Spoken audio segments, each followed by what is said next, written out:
Well, James already had it there. Hello, everyone. And I give him my. I'd like to welcome everyone to today's village board meeting. The date today is Monday, January 23rd, 2017, and the time is 5 o'clock. Peggy, would you please take the roll? Redhauer, Here? Bollig, Here. Grenier, Here. Staten, Boudreaux, Here. Carpenter, Here. Thank you, Peggy. We'll move on to public appearances, and first up, we have the Clarks from the Oregon Snowmobile Club regarding routing requests. Why don't you gentlemen come on up to the table and give us your name and address, please? They got everything, yeah. And then tell us a little bit about what you're asking. So I'm Steve Clark. My address is 5858 Lincoln Road, Oregon, Wisconsin. I'm Brad Clark. Address is 5852 Lincoln Road, Oregon. Thank you. We were here in this early December for a meeting and presented, or had asked the board to consider granting us a snowmobile trail. I don't know if it's on that map this time or not, to get access to headquarters and possibly the gas stations. And so we presented that idea, and they gave us a conditional use that night to work that trail. Now we're trying to formalize it more permanently. Okay. Thank you. Do we have any questions? Well, let's. There are a couple of motions to consider. Would someone like to introduce the first motion, please? That is the suspend the rules and have the first and second reading at tonight's meeting. So move. I'll second. We've got a motion and a second. Discussion. Any questions, comments, concerns? Jeff, do you want to mention your question you had about the one route? Well, this is just for the ordinance. So I don't. But, okay, that's fine. Yeah, I'll bring it. Well, you can bring it up when we talk That's about the agreement. The agreement, okay. Okay, I guess we don't have any other questions. The trustees will find the two routes in the packet, and the folks following along at home can find it on the village website, tonight's packet, and those are in there. I don't have any questions. I hope you run well on mud. That's Yeah, basically that's what a we have problem. now. Yeah, all of a sudden, right? Yeah. Okay, all those in favor? Aye. Motion carries. We have a possible second motion too, that we could suspend the rules again and consider adopting ordinance number 17-3 right now. So you already suspended the rules, so now it's the motion to be now would be to adopt ordinance 17-03. I'll make that motion. I'll second that. Got a motion and a second. All those in favor? Aye. Okay, gentlemen, you're all set? Well, we still have one more issue. We got to do which is- the agreement, yep, We got number 2. yeah, Okay, we've got the license agreement. yep. And I'll turn that over to Matt. So our office, Holly in my office actually prepared this agreement in accordance with the request from the village board, and I think she did have some discussions with, I don't know if it's one or both of you guys, Yes. as she went through the process, trying to make sure that, and have you guys have seen this agreement? Is that, We saw it Yep. in the okay, minutes. Or works for agenda. you? So, Okay, so the purpose of this agreement is fundamentally to grant this organization what this refers to as a license, which is basically permission to use the defined portions of the village property to establish and maintain a snowmobile route, subject to certain obligations relating to maintaining insurance and maintaining the route. And that's really it. There is a snowmobile route map attached, so Jeff, if there are questions about that, we can deal with them now. Okay, yeah, we had worked with the Snowmobile Club on the routing, and of course, they're responsible for any kind of routing through any private property. They're crossing at Park Street, and then really this agreement strictly deals with just the property that is the village-owned property. Correct.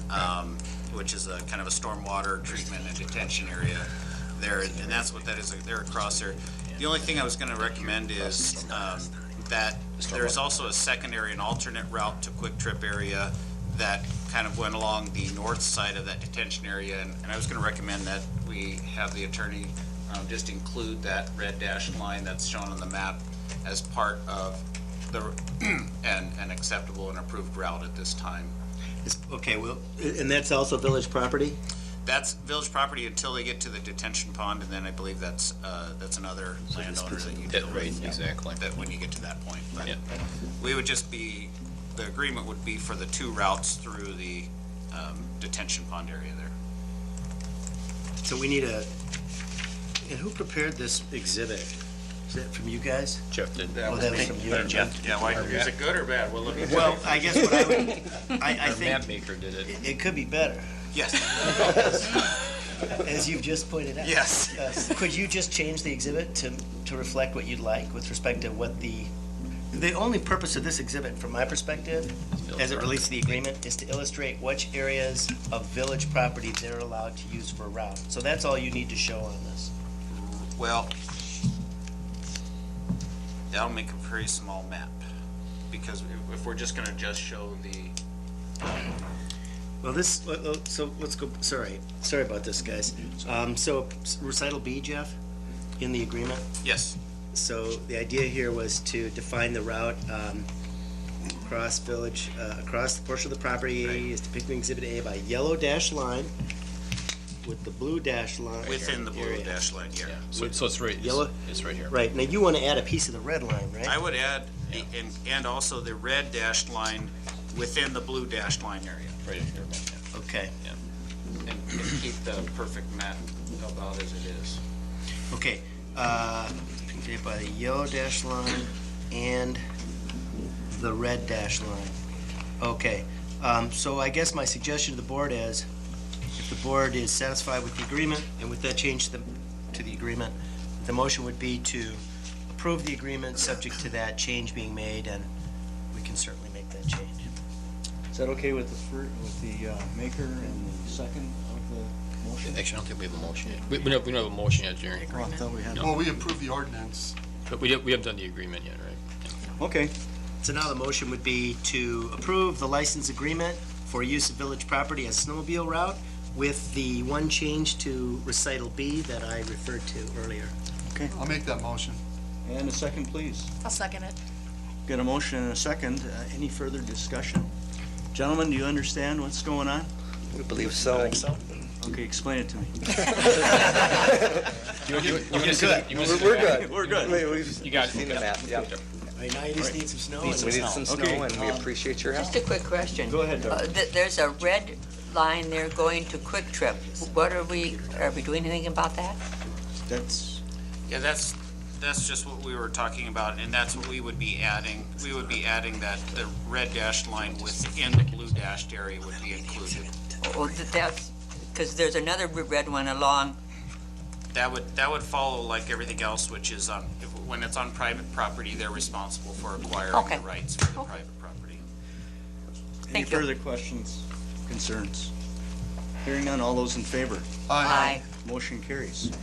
And I believe now we're done. And then number 3 is just a FYI, just showing the route on the west side of the village, which we don't have to deal with, so. Okay, Brad and Steve, thanks for coming down here tonight. Thank you, I everybody. hope you get a little bit of snow. It's coming. They said it's coming. Well, they need more than a couple inches. Oh, we might get sick. And then, and then this agreement, just so everybody knows, this automatically renews every year unless one party or the other says we're terminating it. So you're done now forever. All right. Thank you. Good night. I'm gonna move down now to 10B. And we're gonna take up Cub Scouts. yes, the Cub Scouts. I'm gonna turn this over to Trustee Brevauer for his first motion. One moment, please. And there's, if you look in your folder, there's an email that sort of gives you an update on the matter.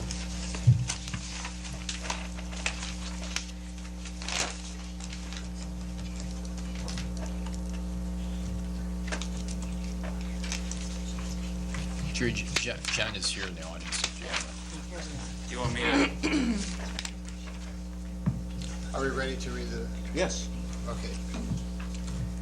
The recommended motion is for approval of Cub Scout Pack 350 sponsorship and procurement of up to 45 recycled receptacles for placement within the Village of Oregon Park system. Do we have a second for that? Second. Thank you.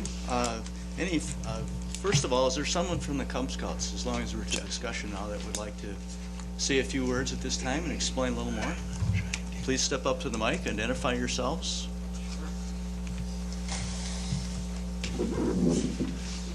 I'm John Lindert, Den 3 leader for Weeblo Den in Cub Scout Pack 350. And I'm Megan Schutz, the committee chair and a den leader for Cub Scout Pack 350. So yeah, this kind of came out of our planning for a community service event for the Cub Scouts and sort of morphed into what you see now, and which we think is going to be good for the parks. I agree. Do we have any questions or concerns from the board? So, who's going to be responsible for emptying the bins? I can address that. Actually, this is something we've worked with them on.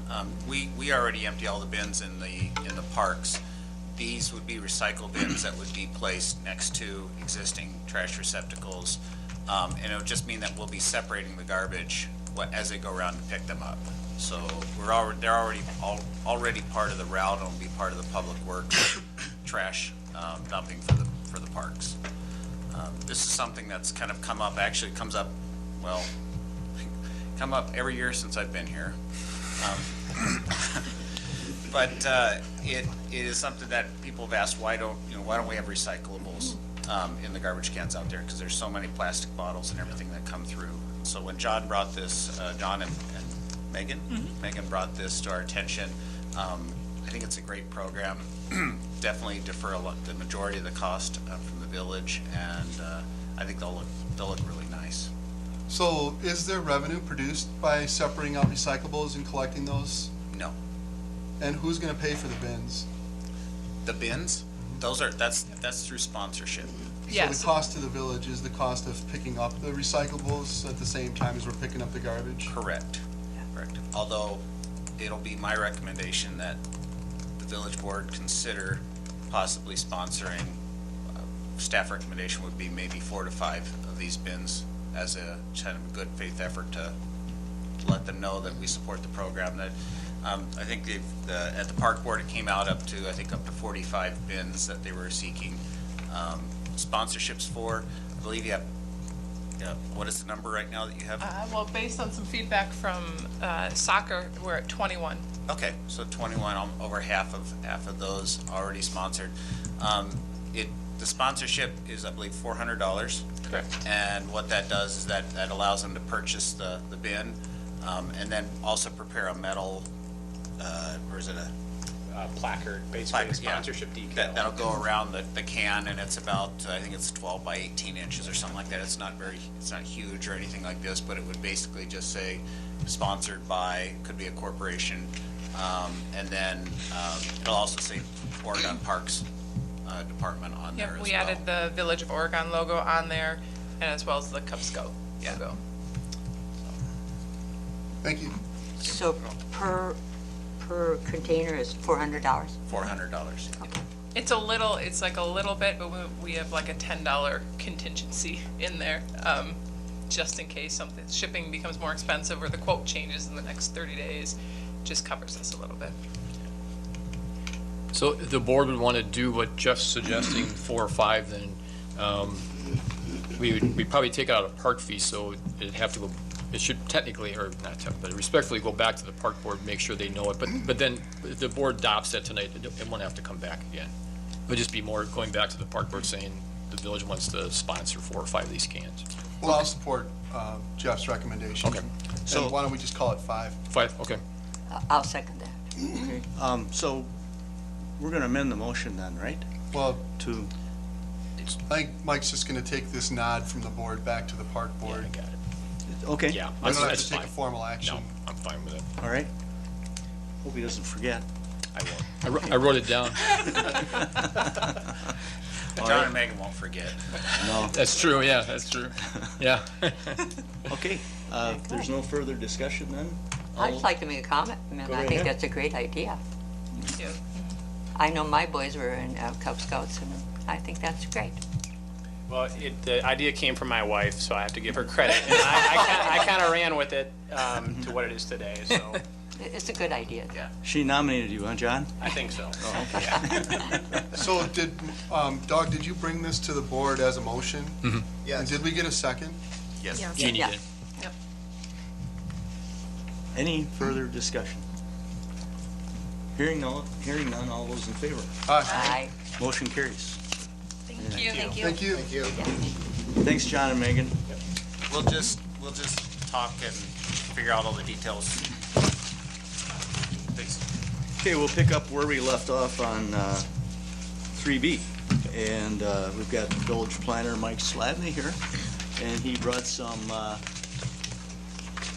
slides for us. And we also have Jamie and Eric from Yeah. soccer. Jamie Bush is out there. And Eric, or Yep. is it Eric Anderson? Yes, yeah. Yeah. Eric, Hello. come on up. Jamie, you gonna come up also? Doesn't cost anything to sit in front. So this is about the development of playing fields in J.C. Park West.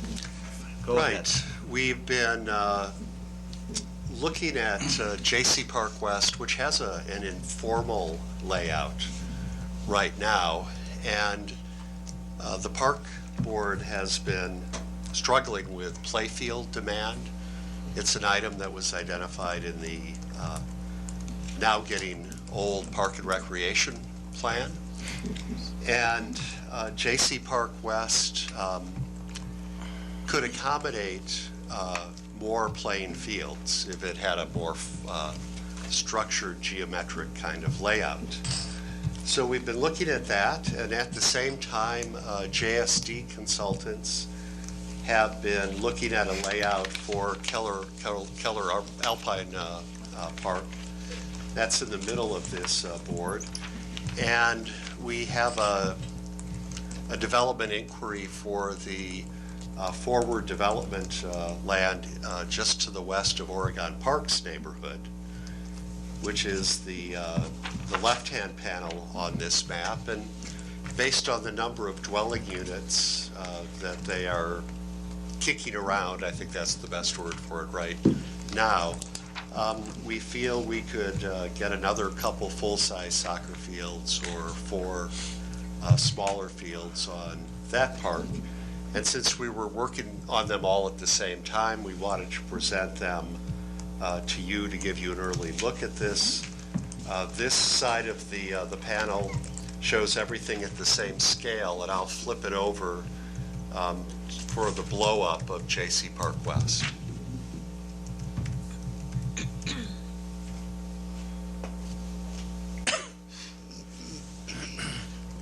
Could you turn a little bit more so that Jeannie and Jeff can see it, please? Thank you. That's good, yeah. We've also got slides. Yeah. So, thank you.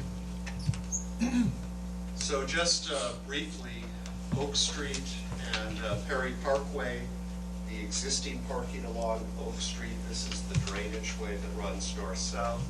You can see on the air photo underneath, there's the berm that's been landscaped there along the south side. And then we have the small parking lot over on the Perry Parkway side. What we've done is work with Jamie and the baseball folks to create a complex of 4 ball fields with a concession stand, and then a collection of 4 large fields, or 3 large fields and 3 smaller fields, U9, 10 fields, that could then fit in between. We get double the use out of the park this way. And I think Jamie and Eric are here to discuss their ideas for working with the village in terms of the redevelopment of this park. Yes, that is why we're So I'm not really sure what questions, I mean, people that have children in the village, obviously probably know that we've had an inadequate number of fields for quite a while. In 2011, we looked at actually something similar to this, so it's been kicked around by the village for 6 years now. We haven't actually seen any growth, but what we have seen is we just lost, with the loss of the other part of JC Park, we lost 2 of our baseball fields, meaning that all the kids that play baseball in Oregon practice actually in Fitchburg. So they're sent there to do all of the Little Leagues. Our tournament at the end of the year, we have to have in Fitchburg. Stats, which was our home park for our traveling U11, was the traveling U11, traveling U12, the second traveling U12, and the U10, meaning that each team tried to fit in. I think we had 6 teams practicing on every Saturday, so if we had one rain day, every team lost. I mean, it was pretty dysfunctional. So we're just we're looking towards the future, trying to figure out how we can do this. We also have a opportunity, whereas Little League has actually evolved into Cal Ripken, which is sort of the evolution Oregon has gone into, where they actually, instead of going from a 46-60, which is 46 feet pitching mound, 60 feet base paths, all the way until you're 12 years old, and a 200-foot fence, which if you watch Little League World Series, you see these very large boys like launching home runs left and right. They've realized that then going to a 60-90 in 1 year is hard to do for children. It's too much of a jump. So Cal Ripken invented a new system where they actually go from 46-60 at the younger ages, they jump to 50-70, then to 46-80, and then all the way up to 90 feet base paths. So this setup actually allows us to actually do all of this and have multiple tournaments, bringing in anywhere from 600 to 800 kids anytime we have a tournament. 600 to 800 people, not children. That would be families based on, and this is we're getting from the Madison Sports Commission, which is another group we've been working with, trying to figure out the actual, they look at all the different areas, figure out where there is a need, and then try to determine whether or not it would be viable, and then they offer scholarships and different other programs to benefit the community, so I'm trying to get those. I've spoken to the different banks in town, trying to figure out loans. We brought soccer in because we also were like, when we looked at the park, we realized that soccer is probably in need of more fields too, and so when I talked to Eric, and he was like, yes, we are. So, I mean, I guess that's our end of it, and then I don't know if you have probably tons to add as well. Yeah, I would just say we have roughly 900 kids playing soccer in Oregon, and I've come and spoken to the park board a few times, and again, like Jamie said, I think everybody understands that there's the amount of green space in the village would be much better if there were more of it. The comments that I had made was that I feel like our club is kind of at a maxed out kind of spot. We spend an awful lot of time on these fields. I say it every single time, and I mean it. We're very grateful for the fields that we do have, both from the village and from the school district. It's a hodgepodge of some village and some school district, and everybody working together with, be it baseball or football or lacrosse or ultimate frisbee or rugby or whoever, to make it work. So I feel like we do a good job of trying to all work together. But yes, the opportunity to have some new green spaces and to look at another way to do this park. The new park at Keller Alpine, the new development, the forward development, all of those things would be really beneficial, and I think ease some of the strain on these fields, the wear and tear on them, the overuse of many of the fields. So, and like I said, I feel like we're kind of at we always try to say yes. Whenever someone wants to play, we do whatever we can to try to say yes. We're very close to just not having room to say yes anymore, and we obviously don't want to get to that point. It's tough for us to project exactly how many people we're going to have, but it continues to grow. I've been on the board for 6 years, and when I started, we had about 600 kids playing, 650, so we've seen that growth with some large classes of kids coming through the schools. I think that's what I have. So, Jeff, Would you create a slide at some point that overlays the ash tree inventory on this map? So I could get a visual? Yeah, that's a good idea. And we have that on GIS. I think we could just give them that layer and then we should be able to bring that or overlay that, correct, Mike? Yes. Yeah, yeah. In fact, do you have access to our GIS system? No. Okay. But we could just grab your layer and. Right. Yeah, I think that's a good idea. I mean, I know we have, I wish I could remember the number that we had in that park, but a lot of them I know are along Oak Street, but we do have them scattered throughout the park. So Jeff, I think one of your concerns is that we hear from people that this is really cool, but a lot of trees are gonna have to be lost. But I remember Jeff from Arbor Systems making a comment that like an astronomical amount of the trees in this park were ash, like 60 to 70%. So a lot of these are gonna have to come down anyway, right? There will, a lot of them will have to come down. Yeah. Yes, and as far as this plan, and this is, you know, the same, we witnessed the same thing happen in J.C. Park, East this last year with the school district.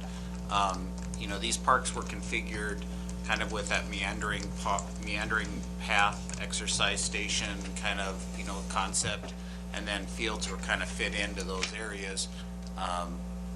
You know, now it's much more trying to be as efficient as we can with the space that we have. Yeah. We just don't have a lot of space for playing fields. Mention of the forward soccer field property kind of took me by surprise. Did that come from the developer? Yes, and we have that item later on the agenda, but we have begun to see some developer interest in that property. That would be the last, or that's long-term? It looks like it's going to be happening, maybe get into the ground at some point, either very late this fall or early this spring. It has to come through the commission, the Plan Commission, the Park Board, and you for the planning process. And it has to be annexed and brought into the urban service area. So there are a number of steps that have to go through. But we wanted an early estimate of how much room we had out there and how it could be used. Go ahead, Jeannie. I was gonna say, so one of the things that it looks like staff wants us to discuss is the issues of private operation on leased property versus public operation with private support. Do you want to talk about that, Matt? Yeah, I think I do, but I also want to just make sure we're all on the same page in terms of having a sense of what needs to be accomplished on the ground to make this happen, because I think that's also part of the discussion. If there's going to be an agreement, what needs to be done, what would the village be responsible for doing, what would these organizations be responsible for doing? So to kind of make this plan happen, as I understand it, and I'm going to need help, Jeff just left, but Mike and these guys can probably help me. So I know there are some things that the organizations we've been meeting with have talked about looking to the village to take care of, involving the extension of kind of public utility-related infrastructure. Parking lots. And parking lot construction. I don't have that mapped out, but there's certainly, you know, that's one of the things that's been discussed, is that there's a need for some sewer, water, electric, parking lot related infrastructure. Mike, can you shed any more light on that? So we would need to get utilities to the concession building. We feel we can efficiently keep the parking lots that are serving the park now on the east and west side, and this layout allows them to be expanded very cost effectively, but that's the starting point in terms of the village participation. So I think these organizations are looking to the village to pull that element of it off. And then could I ask you guys to then talk about what you would expect to do or intend to do with respect to the improvement of the park land for these purposes? What kind of, you know, what are you guys going to need to do there? What kind of expense are you looking at that you'd be taking on, just so we have a sense of that? Well, I guess that's the meeting. I mean, I know what our budgets are in terms of, and this is coming from, like Hamburg looked at the site work, and Supreme Structures has like given us bids based on what we're trying to do in terms of like, how much does a field cost? And we're not going, you can go anywhere. I mean, you can make a field that's $250,000, and that's not what we're looking to do. We're looking to make playable surfaces that have some longevity. So I mean, like the Prius of, baseball fields. It's just, But I mean, you guys are looking to do all of the grading and the well, seating. there's a significant amount of, and that's where it becomes back and forth. Like, I mean, we can do that kind of stuff, but who's going to be responsible for the trees? Like, are we trying to move them? Are they getting cut down? We have, who's bringing in the utilities? Are we bringing utilities? Who's building that? How much? There's a lot of work that needs to be done, and there's obviously a plan that's going to have to be approved. I don't think we have a final plan. Well, that's been it's sort of the second bullet point that, Matt, what you're getting at is that, so Mike mentioned, and actually the plan's sitting in the back of the boardroom. In 2011, we worked with a company by the name of Rettler that basically laid out this park, and we have in cost from 2011. And what Jeff and I are suggesting is that we hire Rettler to look at this park, update those 2011 costs, and then that would kind of get at what Jamie and you were talking about, to be honest with you. Give them the JSD plan and see what they would say would cost to do those. Mike, can you flip that other? Just the two. What it would cost to do those two westerly fields and probably the parking lot. And then even though forward development will have to do the grading of those soccer fields, there'll still be a cost of a parking lot and a playground, things like that. But then as far as this, for JC Park West, we'd have a more very detailed cost estimate for doing the project. And then, and you go back and you say, well, here are the parties, this party's gonna do this, and maybe we're not gonna be able to do everything, because I think it was like almost it was over $4 million. It was a lot of work. Though in 2011, it was just under 5. It was under 5, okay, yeah. Yeah, so it was 5 million. Now, obviously, and they went, and the plan that they submitted honestly was difficult, because it was half of the baseball fields were being, the outfields were soccer fields at one, so all spring they had the soccer fields, and then they were trying to push them as baseball fields in the summer, and then they were back to soccer fields in the fall, and I'm like, with the amount of rain and what we have it would just destroy the fields. You couldn't even use them. Yeah.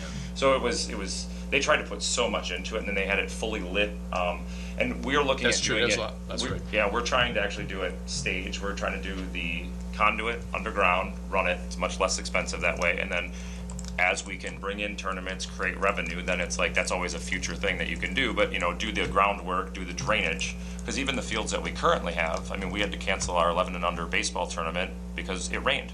And JC Park was underwater. And it's like, well, but that's just what happens in Oregon. Just our field, you drive by anytime and you look at Kaiser Field if there's a rainstorm, and you can just look at the little lake that forms. So we're trying to do the most economical thing we can do to handle your 900 kids, our 600 kids, and the thousands of kids that are coming down the pipeline. And this is the best place. It's close to both elementary schools. You have easy access for kids after school. People can do it on bikes. You're not shuttling them to the other side of town. This is a great location, but it's going to take the village to be like, this is a great park. We need to update it. We're willing to put in some of the value, and then we can at least start with a number. And once we get a number, we can look at our numbers and say, what do we need to make up the difference? We have a campaign going on. I'm working with Ticey Printing right now to actually do, trying to get a logo to actually be centered around this concept, and moving forward with all the different sports that the kids that are in all these sports can go around, and aunts and uncles can buy a shirt that, supporting it, and just trying to keep it going and trying to raise revenue and get, we have the Parks Department approved signage for the thing, so in the outfields we can have companies that can put a sign up that can actually pay some type of a fee. So we're looking at every avenue to generate it, but we're gonna need some public support. So let me just back up. So when I break it in, I'm trying to break it into pieces. What are the different pieces that have to be addressed to kind of make this all happen? So one piece is obviously, what's the plan look like physically, and what's it gonna cost? And another piece, and how does that get approved? Another piece is going to be, okay, how does it get paid for? And then the third piece is, okay, how are we going to manage this set of athletic fields and who is going to be, who's going to have the responsibility and the authority really to manage them on a going forward basis. So, and then kind of two basic outline or structures that I think you can think about just to start thinking about how you're going to approach this is, so this is going to be a kind of a private-public partnership to some extent, no matter what. Because we're talking about private organizations raising money, and these private organizations actually organize and manage kind of the baseball and the soccer activities that are taking place. So they're going to be involved in some way. And then the villages obviously going to have to be involved in the sense that it's village property, number one. And number two, the village is being asked to be involved financially to some extent in trying to make this happen. So a couple of different models to think about on the third piece, this management piece, how is this going to be managed? One is to think of it as, these athletic fields are going to be, in a sense, leased by these organizations. They're going to have the right and the responsibility to use this property to carry out their baseball and soccer operations. But essentially, and then the village would be saying, okay, so we're going to contribute, we're going to make the land available on a pretty reasonable cost basis from a rent standpoint, presumably, and we're going to help financially to make this, to improve the land. But once that's done, it's kind of yours for whatever term we establish in the lease. And now you're going to run it for the benefit of these organizations, and we see, some public benefit to that. That's one potential model. Can I just ask a quick question? Yeah. At that point? Yeah. So, I like to learn from past experience, and the only thing that I can, mostly what I'm hearing you say parallels so closely to, and I'm going to say the D word. Don't say it. I knew you were going to say that. That I almost feel like I'm in the exact same meeting. And Really? what I'm wondering is, what have we learned from that experience? Don't do it. But that's a dumpsters. Let me give you an example. Let me use a different example. You were going to say that, weren't you? Well, But I said the D word. Yeah, I knew what you were saying. But the point is, what we're talking about is public-private partnership. We're talking about an item, an entity on public land that's being maintained, and the responsibility belongs to private citizens. And we're talking about what happens when that lease agreement isn't necessarily followed, or when there's a change in management or a change in vision. And all of those things are present. And despite years and months of going back and forth, we kind of haven't figured out the magic yet. And I'm not willing to give up. I think that there's a solution in here. I just think that there's some lessons that we've already learned. So I hear you. May I make one point, though, about that? Sure. There is a significant difference, because there is not these fields don't cause a nonstop cost per month. I'm assuming I know what we're talking about.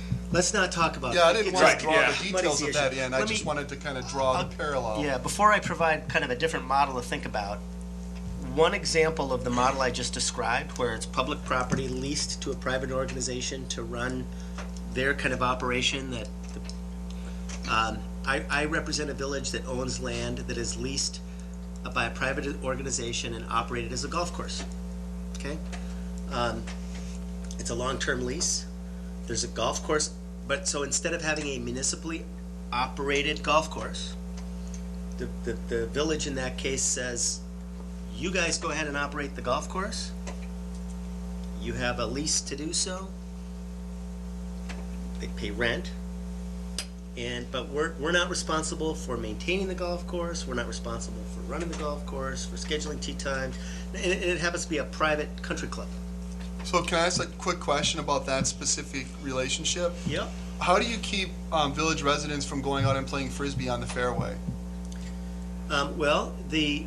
In that case, the golf course is actually leased by the golf club, and so they would have the right to exclude people from the golf course. And so if you're playing Frisbee, they could go say, you're not allowed to play Frisbee on our golf course. And if we leased this to this organization and a group of kids wanted to go play baseball on the baseball diamond, when these guys have a game going on, these guys could say, or when they didn't have a game going on, they could say, actually, this is ours.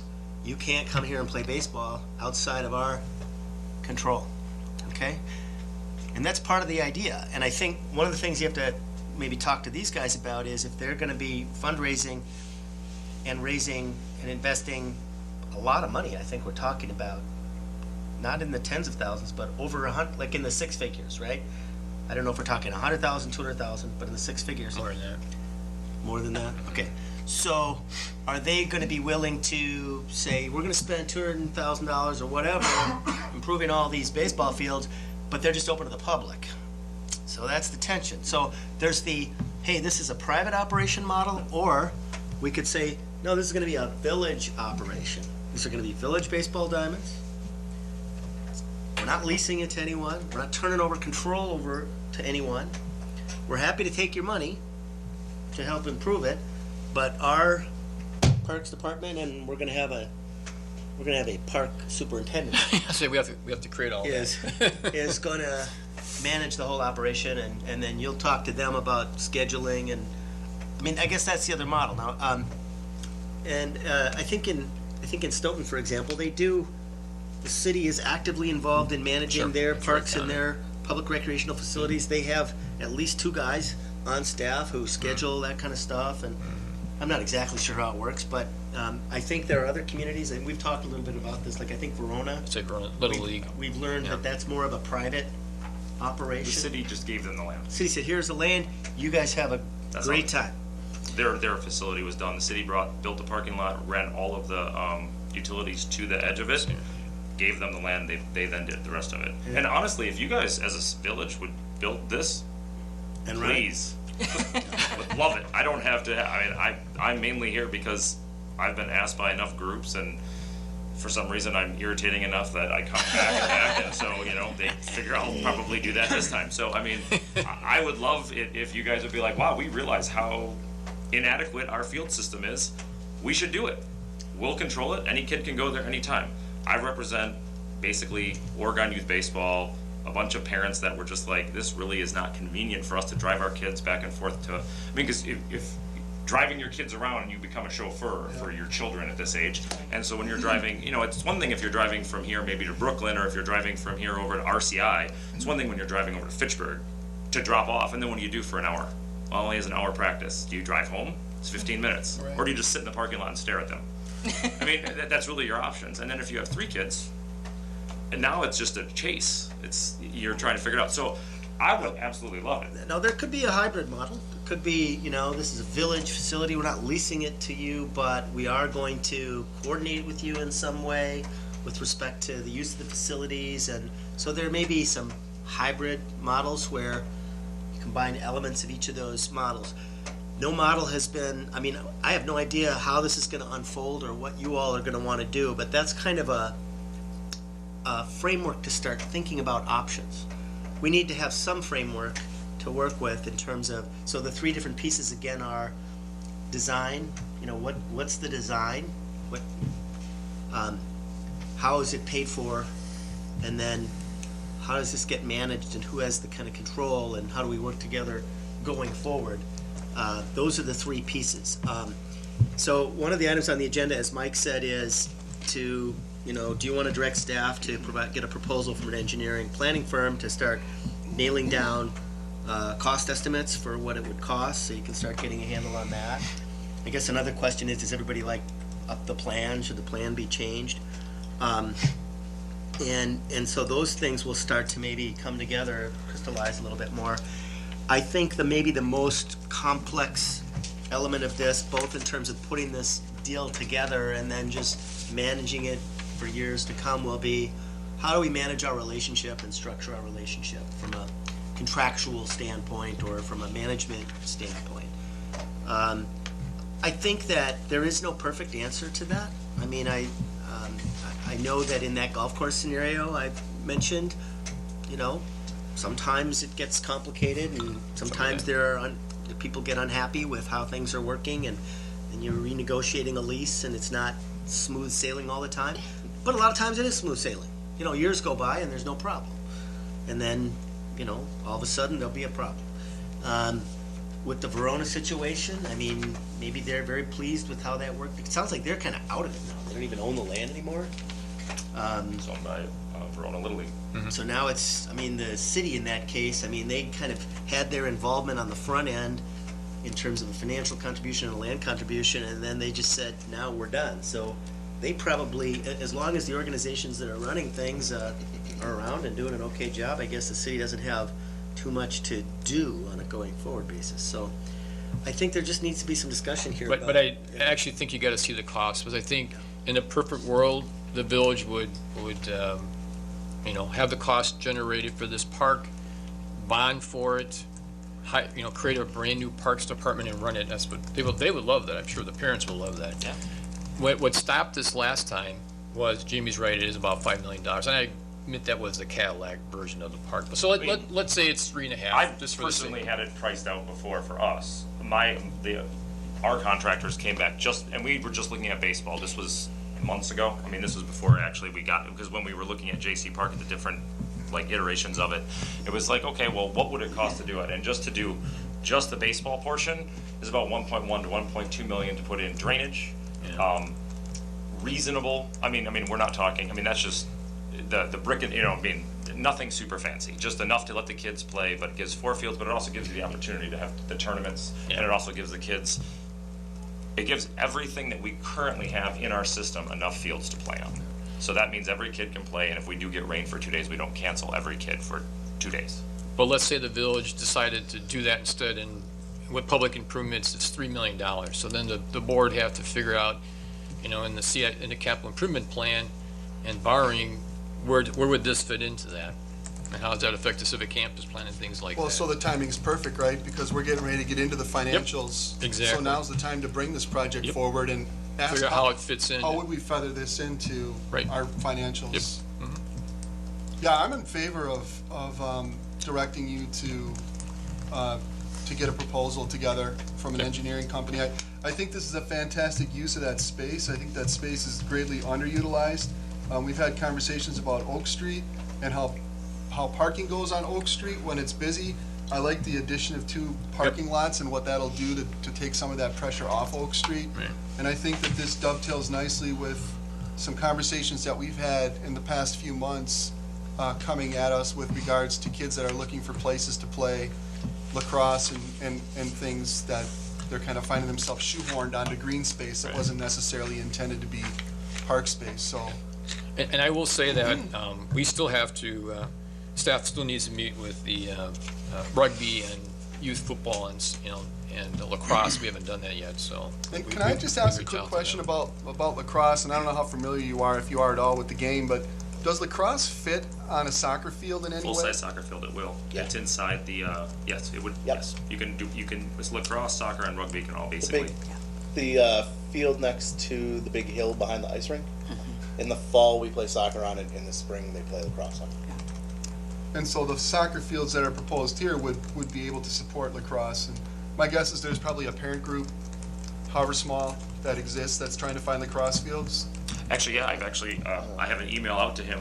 Dan Bertler, who actually started the lacrosse program here, gave me his information, so I just sent him an email because I actually realized when I was actually bringing numbers together, I was like, I totally was not being conscientious and thinking lacrosse, because my kids aren't in it, so I was like, I need to reach out to this person because they have them, and I was able to send him something. Obviously, he isn't available to come in tonight because that was pretty short notice, but they went from 36 kids in 2013 to over 200 in 3 years. Quite a spurt.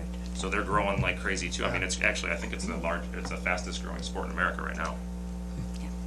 It helps you start small, but. Yeah. I appreciate you bringing this project to us.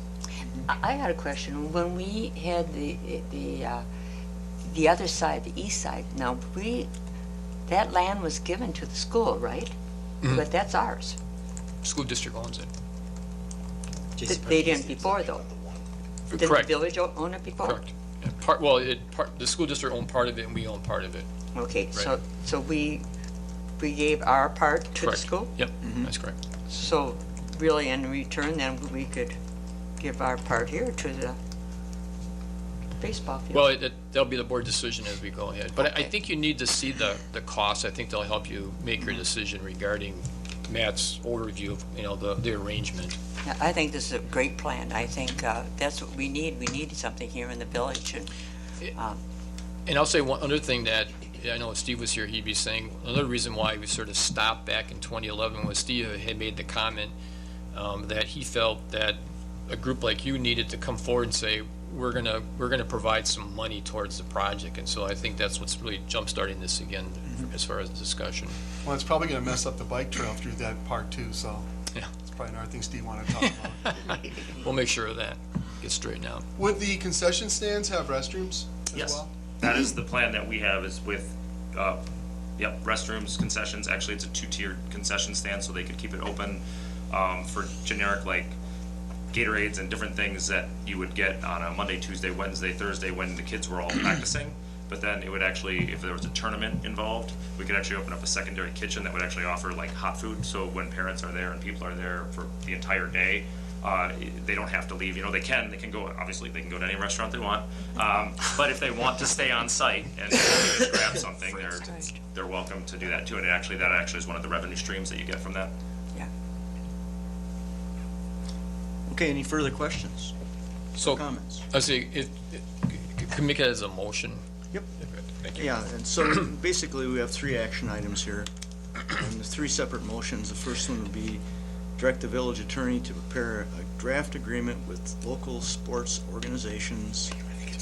Yeah, Jerry, I think, actually, even I prepared this after I thought about it, I think we should do the middle bullet point, and then make that a motion. Jeff Rao will get that, we'll bring that back to the board, and then we'll send this all to the park board for discussion. And then, I think that will then lead us into Okay. Matt drafting the agreement. Okay, so I'll make that as one motion then. Should I- Pro bono? It's for the kids. For the kids, yeah. Only for dumpsters, no kids. That's the last time I'm gonna make Only that for vote. dumpsters. Okay, I entertain a motion to direct staff to provide a proposal from an engineering planning firm to prepare cost estimates for developing playing fields, and then forward that information to the park board for their consideration, views, and opinions. Someone please make that motion. I'll make that motion. Second. Got a motion and a second. Jeannie made the motion, Doug made the second. Peggy? Any further discussion? Just one question, are we gonna have the same people that did it before? We'll probably just have Rutler do it. So that maybe the cost would be a little less? It should be a lot less expensive. That's Mike's suggestion on that. Any further discussion? Hearing none, all those in favor? Aye. Motion carries. Thanks, gentlemen. Thanks, guys. Thank you. Thank you. Thanks, Good luck Jeannie. with your project. Thanks for being down here. Okay, Okay, thank you. we're gonna move on to item B2. And we have a notable from the village, the town. I'm moving up. From the town of Oregon, Mr. Phil Van Kampen. Thank you, Mr. Chairman. Why don't you tell us about how you feel about a boundary agreement with the town of Oregon? Well, I talked to Mike about this and some others on staff, and went back to our board, and they are unanimously excited about it. I think it's a great idea. Some of the things we talked about was we have I think, a very good working relationship with the village right now, probably as good as it's been, and we're partners on the fire department, we're partners on senior center, and I think this is kind of a logical extension of that. It gives, I think, both the village and the town some certainty about what's going to happen along the borders. Additionally, I think from a town standpoint, it gives us a place to direct development whereby we may be approached by developers, but this way we can mark out areas and say this is going to be preserved rural indefinitely. We'd like to see any substantial development to take place along the edge of the village, town edge border. So that gives people that lives in those areas some certainty, and people that live outside those areas some certainty as well. So I think it's a win-win for everyone. That's the town's perspective, and I speak with full acknowledgement of the town board. Thank you, Phil. I personally agree with you 100% on this. Staff, do you have any comments on this? Mike, me and Mike, let's make a few Mike? comments, please. Just briefly, I think the timing couldn't be better, and when the town primarily wants to remain rural, and the village wants to be a compact urban and suburban community, that's when things are working really well. This is a map of the town of Verona. To our west, a similar kind of situation. Last year, the town and the city of Verona entered into a similar kind of agreement. And I think both Phil and I felt that it has a lot of aspects to it that could be applied to an agreement between Oregon and Oregon. Just quickly, the red areas, the gray area in the middle is the city of Verona. That's Madison and Fitchburg to the north. The red areas are areas where Verona is able to annex, and the town would approve very limited changes that would be temporary for the most part in nature, like a farm stand. In the blue area, there's an agreement that the two jurisdictions have to work together, and development has to be mutually acceptable. And then the green area is the area where the town primarily wants to stay rural, and annexations to the city aren't allowed. And then finally, there are several little gray neighborhoods, which are town subdivisions, where for now everything's great. Their septic and well systems are working, but these are older town subdivisions with small lots, and the private utilities may fail, and they may need or even be ordered by DNR to hook up to utilities in the future. And so there's special provisions for those areas about providing those areas with utilities, and potentially the need for annexation of enough of those homes in any neighborhood need to hook into the utilities. So the idea of helping both jurisdictions attain their long-term objectives, and clear-cut rules for annexations and rural development, which tend to be the two things that over time drive a wedge between communities. If those ground rules are understood, the current kind of planetary alignment of good feelings can be extended for many years into the future. I've worked on about 15 of these, and I would agree this is a great time to pursue this, and it would benefit both communities. Okay. Before we go any further with the discussion, does staff have any comments? I agree, Mike, completely. Okay. We'd probably ask for a motion to have a. Okay. Could I please entertain a motion to have staff prepare a draft agreement for review by the Planning Commission and the Village Board? I'll make that motion. And a second, please. I'll second. Thank you. Further discussion? And I should add that obviously be sharing that with the town, whoever working along with this, so. Yeah.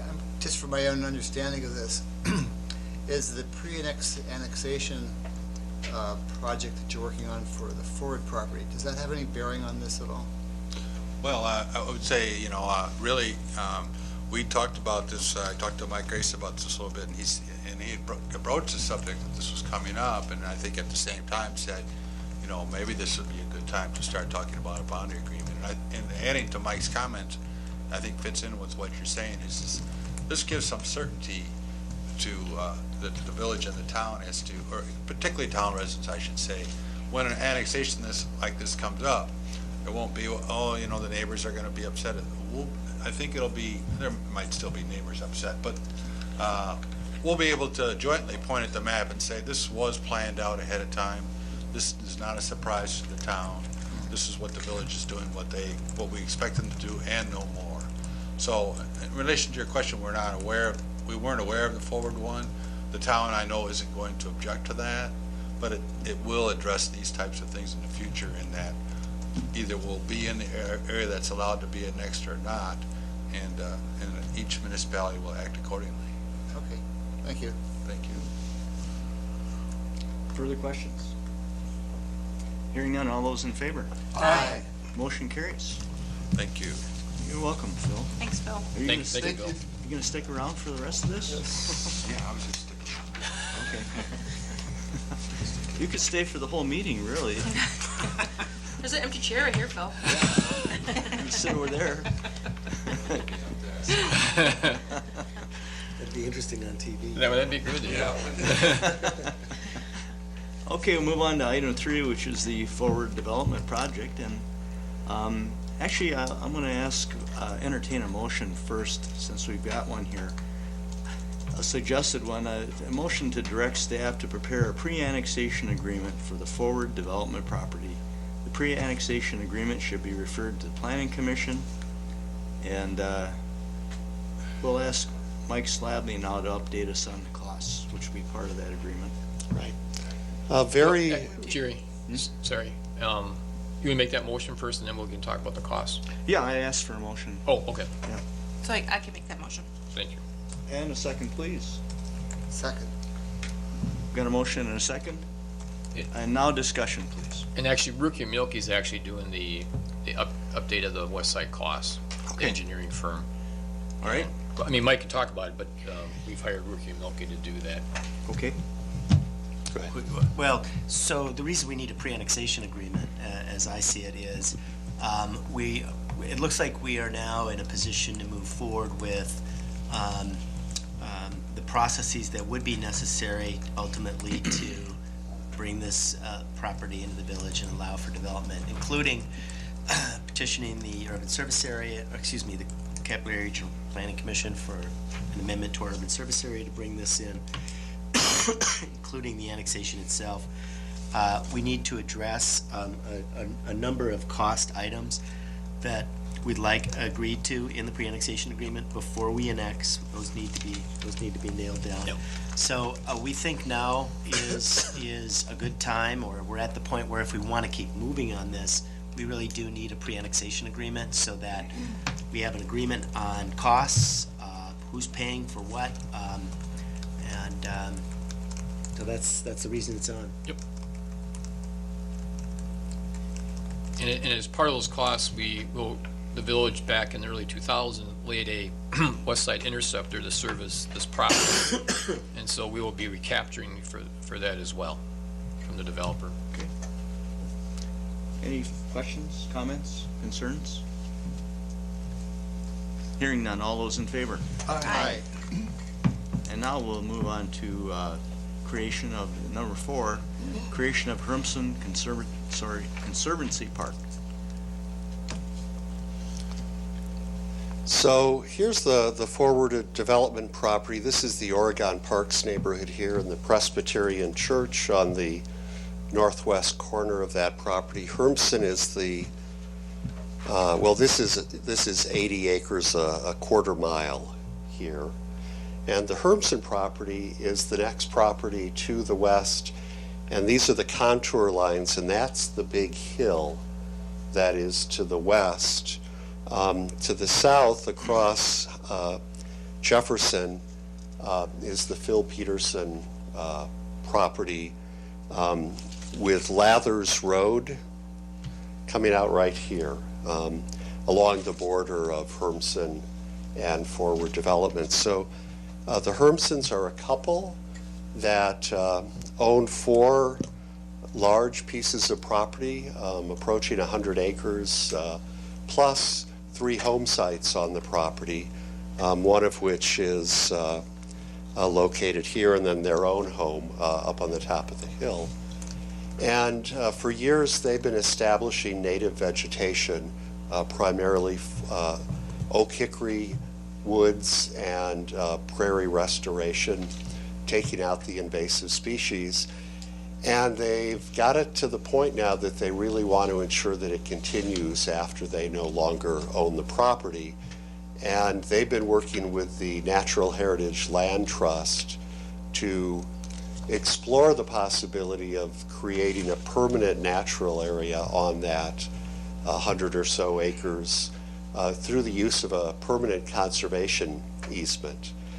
And one thing the land trust likes to do is set up these deals but not own the property forever. And so the Hermsons have approached the village about the village being the owner of the natural area park. We've talked to them about, well, what's in it for the village, and there's several advantages. It provides a great green trail corridor that links Jefferson to Netherwood and then potentially up to the new bike trail, the Rotary Trail.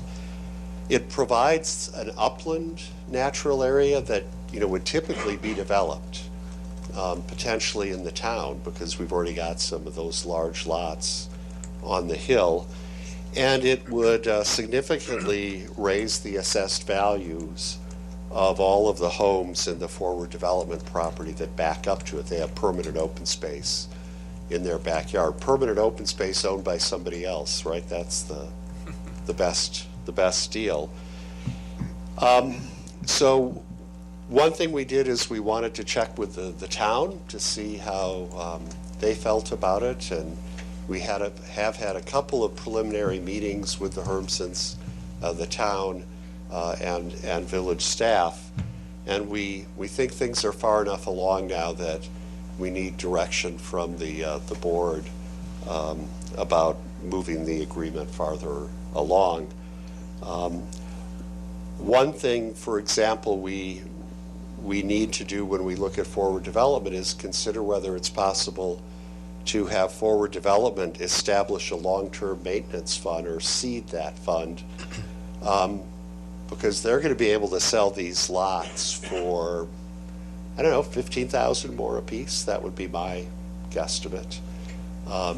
So it's worth a lot of money to them also, and we feel it would be right to ask them to contribute to a long-term maintenance fund rather than it coming from the community as a whole. Are there any questions about that? What's the downside of this for the village? Well, the downside, well, it's not that this would become, that this would otherwise develop. They have the right to put that conservation easement on the property on their own. They don't need any other participation. The county can't object, the town can't object. That could happen. If that were the case, the chances of that staying a high-quality open space area would not be as certain than if a municipality took over the property. In checking with the town, they think that it would be most appropriate, being a village facility. For one thing, it wouldn't box in the village than as would if it were a town park. It was eventually it'll be annexed, the property will be annexed. And one thing I wanted to mention was that we're not talking about this park being created tomorrow. It could be 10, 15, even longer than that before it actually becomes a village park. And in that span of time, what Mike is referring to is we want to try to, if the board agrees with this, and the park board agrees with this, is to create a, we're saying a $25,000 or $30,000 maintenance fund that would cover the first 4 or 5 years of the park's maintenance. And then eventually, I'm not going to say that it's not going to hit the levy at some point, but at least the initial 4 or 5 years we'd pay through this maintenance fund.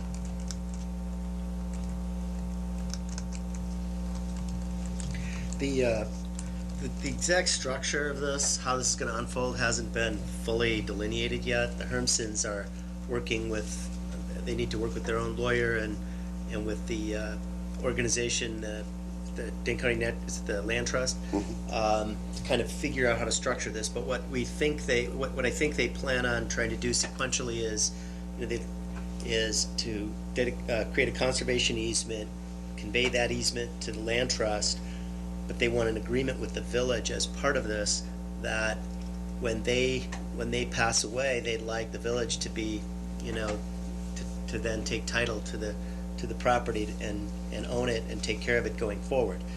So mean, I guess, I don't know if you want to call it a downside or not, but what the obligation is to agree to say, yeah, we'll take that on as a village park going forward. That'll be and it won't be, because of the conservation easement that'll be put in place, you won't be able to build it up with soccer fields and baseball fields. It will be more of a, kind of a passive recreational with trails and things of that nature on it. But, so it's, I guess the question is, do you feel like that's an appropriate thing for the village to do with this area? Are there any legal obstacles to address the fact that it's not contiguous currently with village property?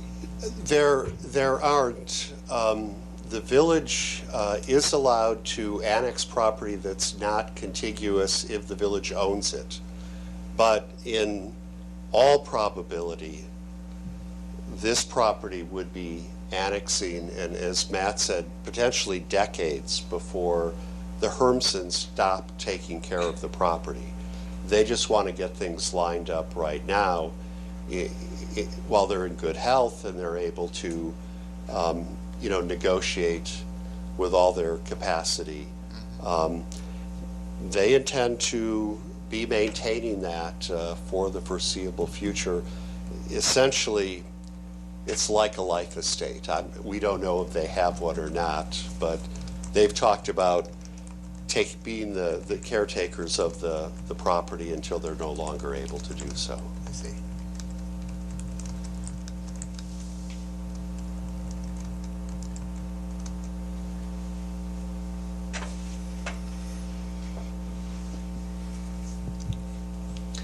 I guess another way to think of it is, if it all plays out that way and everyone comes to an agreement, the village will end up at no cost receiving a very sizable piece of 58 acres. valuable real estate at no cost for this kind of park use. So if you think that would be a nice thing for the village to have, maybe it makes sense.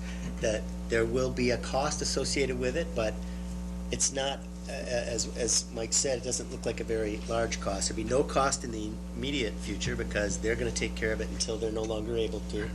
And Mike's hope is to put together a fund that will help cover those costs for some period of time once the village does become responsible, say a $25,000 to $30,000 fund. And then thereafter, at some point, there will be some expense associated with, I suppose, taking care of whatever the trail is there. Doing the prairie burns possibly. Yeah, maintaining the prairie, burns, Tree harvesting. invasive species, what have you. It may be that the neighborhood will adopt this and be willing to contribute to helping take care of it. Who knows? Because I think we are looking a couple of decades out before this really becomes what it's going to become. Would that be part of any kind of agreement that we look for a sponsoring group of people willing to take on that responsibility? It could be. Although I'd be a little concerned about that creating an obstacle that that you don't have a lot of control over, so you'd have to decide, do you want to complicate the deal with that kind of a requirement? It depends on how, I don't know what that would do to our ability to actually make an agreement workable. Yeah. So, but we can certainly consider, I guess what you need to think about is, what would you like to make this work, and how can it fit into the agreement? And having a sponsor organization, I'm not sure if that's something you need to do or would work, maybe. I'm just thinking of the model of the Friends of Anderson Park, how that group has coalesced around developing the parks itself. Yeah, and my sense is, and again, I'm not sure about this, but my sense is that because the conveyance of this land for public use is off in the future, until the Hermsons are really no longer going to take care of it themselves, it might be hard to kind of inspire a group of people to take future responsibility for that now. It's kind of down the road. Probably the forward development property will be almost, I'm pretty sure that will be fully developed before we take the park over, unless something would happen. We think that's likely. Yeah, So that neighborhood will be, it'll be fully occupied most likely with people who live there by the time that becomes. And will be very attached to the park. And they'll be happy to have. Yeah. And they're probably very likely to be, I mean, if in the future the village wants to go to a neighborhood and say, how'd you like to help us take care of this? That would be your first place to go, probably. Yeah. But they're not there yet. Got it. So if it's gonna be a decade or two before, Probably. Well, we don't know that. I you mean, know we that, can't predict okay. it, yeah. What, why, I guess I'm having trouble wrapping myself around why we'd wanna get involved now. Why not wait till the Hermsons have a clearer picture when they intend to bow out? Well, they're working on it now, and from their standpoint, it's a critical part of their estate plan. And I think, I think they need to know, my parents had a similar thing that they were trying to do with land. And so they need to have the estate plan, the different pieces put together sooner rather than later. They can't wait till it's too late. It's just like, you appoint a guardian for your children before you have a problem. It's part of your planning. So they're essentially looking for a guardian for the land they'd like to protect long-term. That's what they want. I mean, for them, I think they have a preservation objective in mind. Okay. So, again, the costs involved are minimal going forward until they, There will be no costs until we actually take the park over. okay, Right. other than the agreement. Other than the That's agreement. correct. And at this point, I'm not gonna do anything till I have a clear picture from them and their attorney of how do you wanna put this together? But at least this would authorize us to work with them on that. Okay, That's right. all right. I just have a quick question. Okay, the forward development project, now that's in the other side, Wait, would you point that out, please, Mike? Thank you. okay, now, is that owned by the, For development, it's a development company that owns that property. oh, it's a development Yep. company? Okay. Yep. And that'll be in the near future, there'll be homes in that, you figure? That's what they're trying to do. I would say, yes. Yep. Probably next year. Everything goes. Yep. And that's just off of CC too, Between CC and Netherwood. Yep. Mhm. another one? Okay, very good. That's what I thought, but I wanted Yep. to clear that. Thank you. Any further questions? Concerns? Okay. Hearing none, I was wondering if someone would like to entertain a motion to direct staff to prepare a donation agreement for creating the Hermson Conservancy Park, and then we'll refer that to the Park Board and Planning Commission for their consideration. So move. I'll second that. Thank you. Again, any further discussion? Hearing none, all those in favor? Aye. Motion carries. Thank you. You're welcome. I'll move on to item 5, authorization to prepare urban service agreement for forward development property. Just we were talking about, we have to do the pre-annexation, and then as part of that, we have to be getting ready for a USA amendment to the Capital Area Regional Planning Commission for this property. And then we may, depending on what happens over the next, 2 to 3 months, we may add some additional property to that amendment. Okay. I'll make that motion. And a second, please. Second. Got a motion and a second. Any further discussion on the urban service amendment for forward development? Hearing none, all those in favor? Aye. Motion carries. Move on to item 6, which is completion of the civic campus plan. Mr. Slavely, I think you probably have some knowledge of this, right? Yes, we have the soil test results back for the area around the current library and senior center site, which look good for new or redevelopment in that area. And we have the test back for the Old Methodist Church site, which also looked very good. And that was the last information we were really waiting on before wrapping up the civic campus plan. So our intention would be to finish that up before the end of the month and bring it back to a board meeting in the near-term future. So I'll make the motion to direct staff to prepare the final civic campus plan report. And a second, please. Second. Got a motion and a second. Nikki, which site do you think would be best for the library? Oh, The current site or the Methodist property site? Which do you think your board would prefer?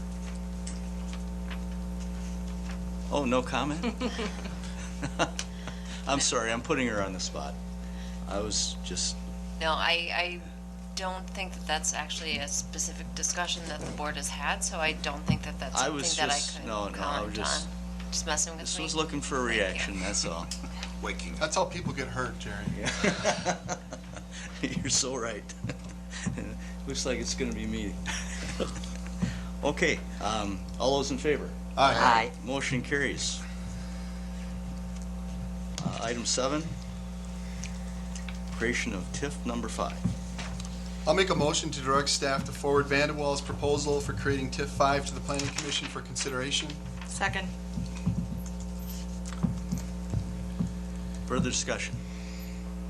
So this is going to be, if you read the proposal, we're proposing to do an overlay, somewhat of an overlay TIF over TIF 3, and then we're going to figure out the expansion of that TIF as far as the boundaries, Okay. working with the Planning Commission. Would you indicate for the viewing audience where TIF 5 is, please? Well, it'll be, TIF 3 you mean? TIF 3 is the downtown TIF. TIF 5 will be the overlay district over TIF 3. And as part of that, we're going to identify how far north, south, and east and west we're going to go with TIF 5. Okay, this item number 7 says TIF 5. Yep. Okay. Yep. All right. But there's a downtown TIF, it's TIF 3. TIF 5 is going to be an overlay TIF district over TIF 3 with larger boundaries. Okay.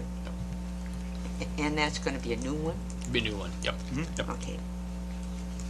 Why is the east boundary Oak Street? What seems to be such a heavily residential district? That's all going to be discussed, Doug. I mean, we're not saying that's what it's going to be. I understand. Yeah. It may be. There are a few vacant lots located on the east side of North Main Street, and some are 2 lots deep. And so for the purpose of just a very preliminary study area, we felt that Oak Street was about the right distance off of North Main Street to create a straight line that included all of the potential area. Okay, so no other reason beyond that at this point? Correct. Okay. But we're not sure without that's going to be it. I mean, that's just part of the scope. Doesn't mean that's going to be the final thing, final boundary. Okay. Anyone else? Hearing none, all those in favor? Aye. Motion, item number 7 carries. Agenda item number 8, closing of TIF number 2 and discussion of affordable housing issue. I'll make a motion to direct staff to list Ayler's proposal for closing TIF